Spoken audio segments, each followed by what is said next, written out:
Alright everyone, this is Stammer and welcome back to the channel that's all about stammering, stuttering and everything in between. And welcome back to part 2 of my conversation with Claire Norman, who is the founder of STUC, which is the Stammering Through University Consultancy. And I'm going to get straight back into the conversation here, but please leave a like, leave a comment and subscribe if you want to see more like this in the future. Okay, let's get into it. What made you want to start this yourself? What was the impetus for this? So I was at university from 2010 to 2014 studying French, and it got to my year abroad, which was my third year, and I was teaching English in a school, and my speech was absolutely shocking. I don't know if it was the whole experience of being away from home for such a long period of time, or if it was the fact that I was standing in front of people and teaching, or if it was a combination of many things. But that was sort of at the point where up until then I hadn't been very vocal about my stammer, and I just kind of hidden it. I was and substituting words like an absolute boss. I was brilliant at it. But I think that was sort of the point where I thought I can't just carry on living like this. I just reached my early 20s and I thought I just can't spend the rest of my life just as substituting words and not saying the things that I want to say. And so come the fourth year, when I was back on campus, I had to do a French oral exam, which was worth quite a large proportion of my overall grade. And I thought, there is no way that I'm going to let my stammer penalise me, incorrectly so, because I don't want people who are assessing my French oral to misinterpret me stammering for not knowing how to speak French. Mm-hmm. And so I went to my disability services at the start of the academic year and I said, look, I stammer, I've got this French oral coming up next spring, I'm absolutely terrified, please can you help me? And they said, just breathe and you'll be absolutely fine. And I thought, oh, here we go. Oh, great. And then they said also just picture the examiners naked and you'll be absolutely fine. And I thought, well, there we go, I'm absolutely cured. This is going to be a piece of cake.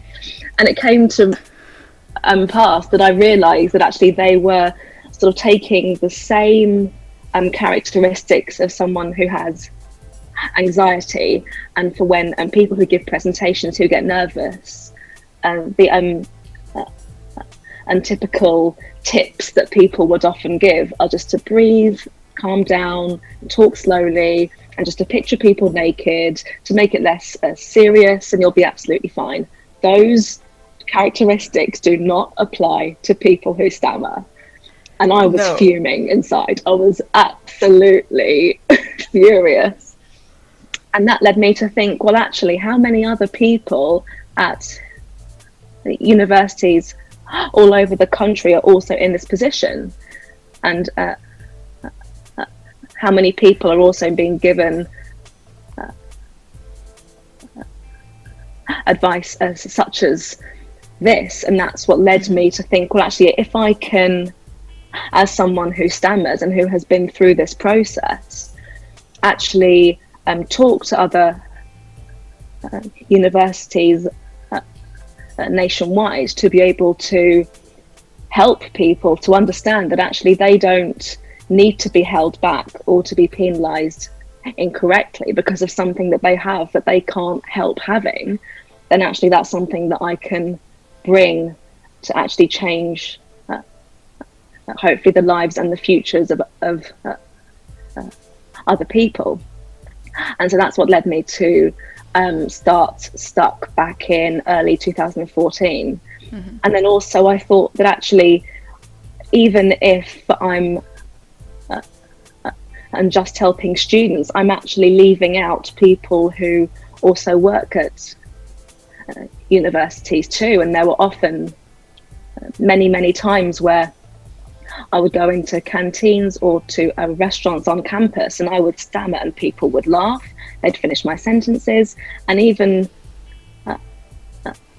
I just thought, even if I'm not helping people who stammer themselves, I can do my bit to try and change the attitudes of people on campus. And it was at a conference a couple of years ago that Ian Wilkie, who's an excellent guy, said that actually, even though people think that raising awareness is about us reaching out to the 1% of people who do stammer, actually we're much better off trying to reach out to the 99% of people who don't, to try to gradually change the society's attitude towards disability. And so that's and definitely something that I'm trying to do, even if it is just me doing it from the university side, but I'm just trying to do my bit to help. In short, that's what I'm trying to do. Oh no, like that's incredible. I think there's a lot of people who have gone through that experience, like, and they've not had the drive you've had to then be like, no, I'm going to fix this. There's probably so many people who have spoken like to their disability service that have got this completely shocking advice and just been totally disheartened and felt like they weren't seen and weren't represented and weren't being taken seriously as like somebody who actually needed help for what is like a kind of clinical like neurological condition and not just like nerves and like stage fright, and that like, and they might never have gone back to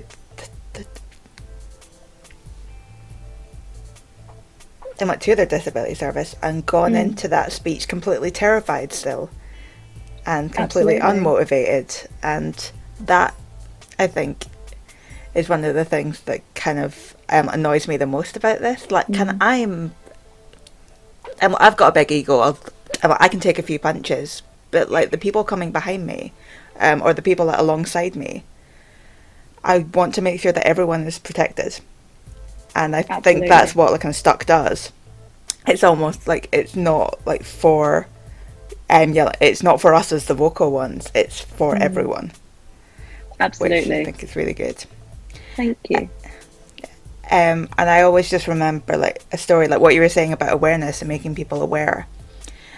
I always remember a story about like one of my flatmates was in a meeting with someone, and it was an external company, and there was a guy in the meeting like who had a stammer, and as he was speaking, like she just sat back and let him talk, and then at the end of the meeting he came up to her like and said thank you, like for waiting and for giving him that time and stuff, and she was like, oh, I didn't think about it, like my flatmate has a stammer, I just knew to wait. And the very fact that something as small as knowing me and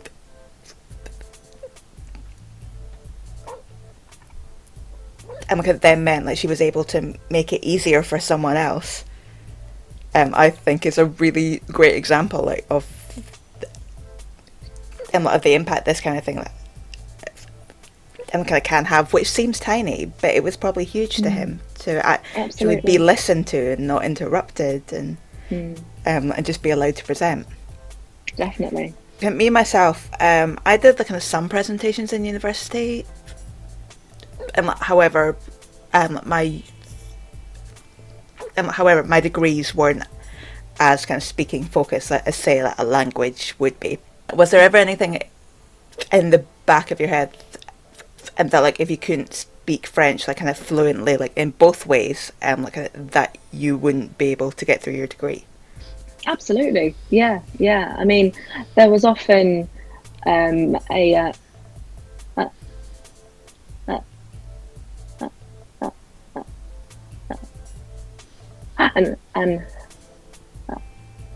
underlying fear that I wouldn't graduate and then I wouldn't get a job, and it just escalated on and on. And the fact that I have anxiety obviously didn't help that, because it would just escalate and spiral. I thought, well, this is just going to end my life, this is going to be a dreadful disaster. But I think I had excellent lecturers who absolutely helped me through the final year, and they were absolutely fantastic. So without them, I definitely wouldn't have made it through the final year. But I understand that not everyone has that as support, but it also the success and the academic marks of an individual shouldn't be down to those who teach and those who are there to offer support. Everyone should be given the same chances to be able to be supported in the best way. And I think the fact that I was so scared of not being able to speak French fluently, as you said, in both ways, is also down to how universities use the language to describe how they're going to mark people. So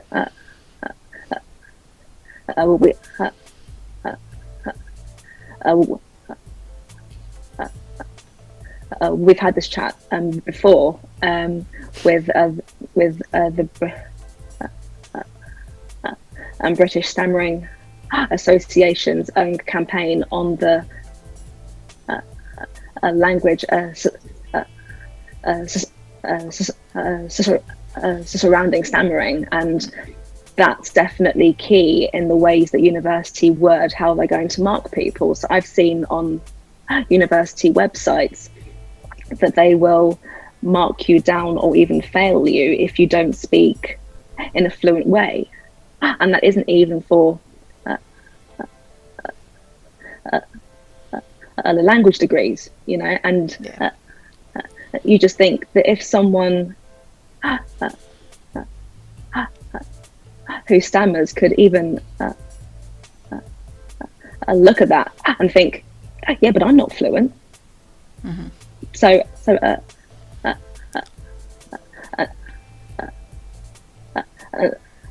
and does that mean that I'm going to fail? And just like that, because I can't talk fluently. And so I think universities need to look at how they're going to say that they're going to grade people, and to say that actually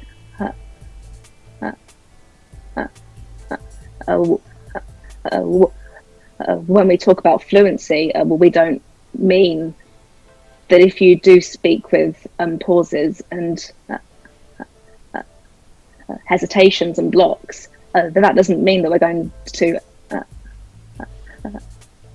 mark you down, and that actually if you aren't able to communicate as quickly and as fluidly as someone who doesn't have a stammer, then you won't be penalised. So that's definitely something that I think needs to be looked at. Mm-hmm. Yeah, because I think it shouldn't come down to like you need to like kind of get lucky and have the right lecture in order to get through this kind of thing. And like as well, like kind of from the language perspective, like there are people who stammer in France, I believe. Like kind of people can stammer in French. Like that is perfectly acceptable as well. And also, like this whole like kind of thing of like kind of you must be able to give presentations fluently in order to get your degree. And like that's something we then see like move forward into the workplace, like where on every single job application, and like you see like kind of good communication skills. And for somebody who stammers, particularly if they've come through university and their communication skills have been based on their fluency, why would they not interpret that as being okay? Well, I'm not fluent, so I can't go for this job. Whereas communication skills is actually far more than just can you speak fluently. But if that's the emphasis that's been put on it by universities, and then you're going into the workplace, then of course you're going to be like, okay, well I got a D for this presentation because I stammered. I'm not going to get this job. And so yeah, I think like fixing the language earlier is then going to have an impact later on, because it's going to help with confidence and with allowing people to see like kind of that like kind of their success like as a presenter and as a communicator like, is based on more than whether or not they're fluent. Absolutely. Which I think would be very really useful. And definitely like and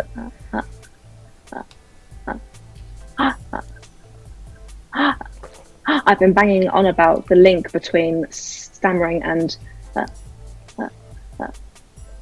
poor mental health for years, absolutely years. And I think that that's definitely something that could impact that. You know, if people who stammer are being told that they can't communicate well, or they're not fluent, or that they're never going to make it as someone in a job who needs to give presentations and do telephone calls and things like that, then obviously that is going to impact their mental health hugely. And so by doing, as you said, by giving them the right influences early on, and by making sure that they understand that they aren't going to be penalised because of those things, and because other people are going to put them down and things like that. If we can change that early on, then that's definitely going to impact them later on in life.